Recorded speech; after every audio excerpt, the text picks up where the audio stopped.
Today we're going to be talking about what happens when you deal with division in word problems. Because in real life, if you have to divide, you can't just say, well, Jenny gets 6 remainder 2 pieces of candy. What does that even mean? Okay, so in real life, if we're solving real life problems, we have to figure out, well, what do I do with the remainder? So there's 2 strategies that we're going to look at today. There's what we call the drop it strategy, which is when you don't use the remainder, okay? So for this one, the remainder is not part of the answer.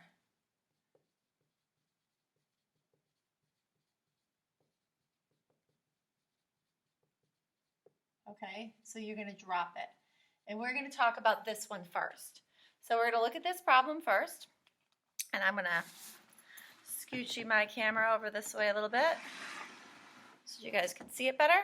Okay, so the problem is Steve is making picture frames. He needs 4 pieces of wood for each picture frame.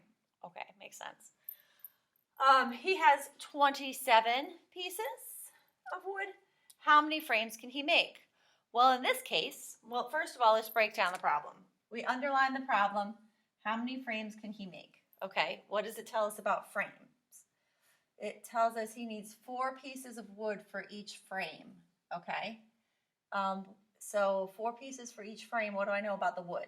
Well, I know that he has 27 pieces. Okay, so now I've located all the information I need to solve the problem. Now I'm going to think about how I'm going to do this. I have 27 pieces of wood. I'm going to split it into groups of 4 because each group of 4 will make a picture frame. So every pile of 4 pieces, I'm going to be able to create a picture frame. So I'm going to divide. However, what I know is if I don't have 4 pieces of wood, I can't make a picture frame. So in this type of problem, there's potentially going to be leftover wood. So we're going to take the 27, which is what we're dividing. So it's going inside the box. That's what we're splitting. We're splitting it into groups of 4, okay, because every 4 pieces makes a picture frame. And then our answer is going to be how many picture frames we can make. So it's really important, too, that when you're doing a division problem, that you know what all the numbers stand for. So the 27 is the pieces of wood. Okay? The 4 is how many pieces I need for a frame.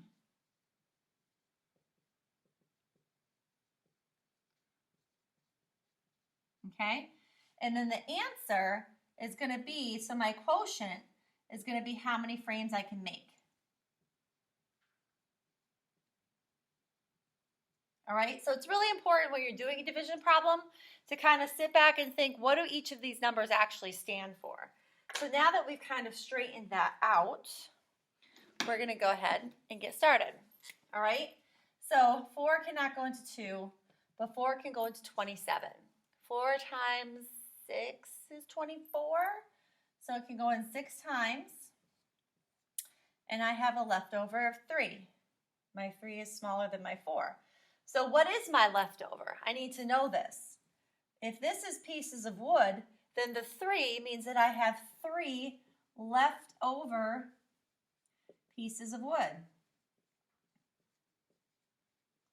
That means that I don't have enough for another picture frame. I can only make 6 picture frames. So that remainder 3 is actually not going to be part of my answer because the question's asking me how many frames can he make, ? And he can only make 6. He can't make another frame out of 3 pieces of wood. He could make a triangle. Okay, but he's not making triangles. He's making picture frames. All right, let's move over to the other one that we're going to be talking about today, which is the add it strategy, okay? So add it means that when you have a remainder, you're going to have to add 1 more to your answer, which means you're going to need a little bit more to make up for that leftover. So let's see what we're talking about here. Savannah is buying juice boxes for field day.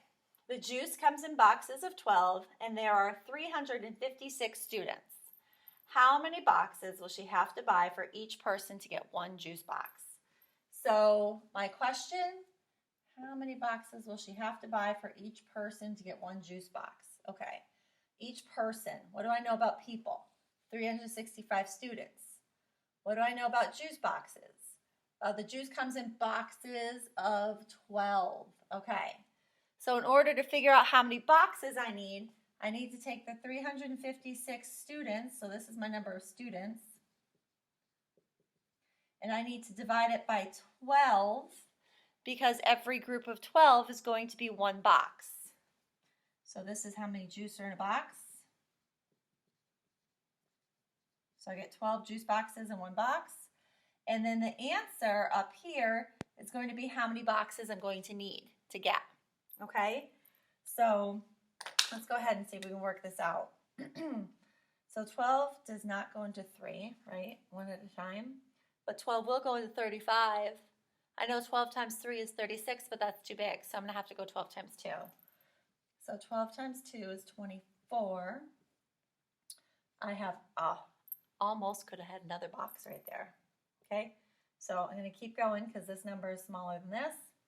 Bring down the 6, and I got 116. I might have to do some guessing and checking over here. We're thinking like 12 times 9 maybe. Sounds like a good number. So 18, 9, 10, 108. Well, I can't go any higher, and I can't put a number bigger than 9 up here, so that's got to be as high as I can go. So we're going to go 9, which is 108. So we're going to borrow 16, so I have 8 left over. Now it's important to know what my leftover means, so I'm just going to scooch this down a little bit. These are the number of students. This is the number of juice boxes in a box, okay? So if I get down here and this is my remainder, that means that there's 8 students left, and those 8 students are not enough to make another box of juice boxes. So what that means is I have 8 students left over who won't get juice.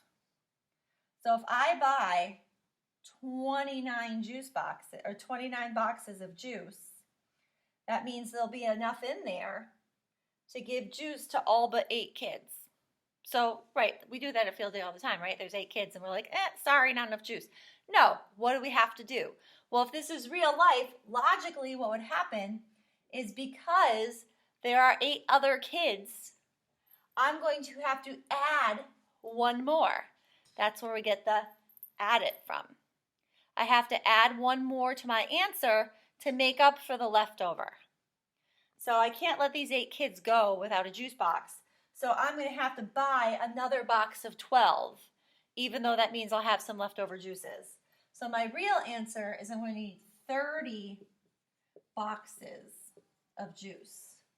29 boxes are going to get used completely, and the last box I'm only going to use 8 juices. But I can't let those kids go without a juice. So the add it strategy is when you need to add 1 more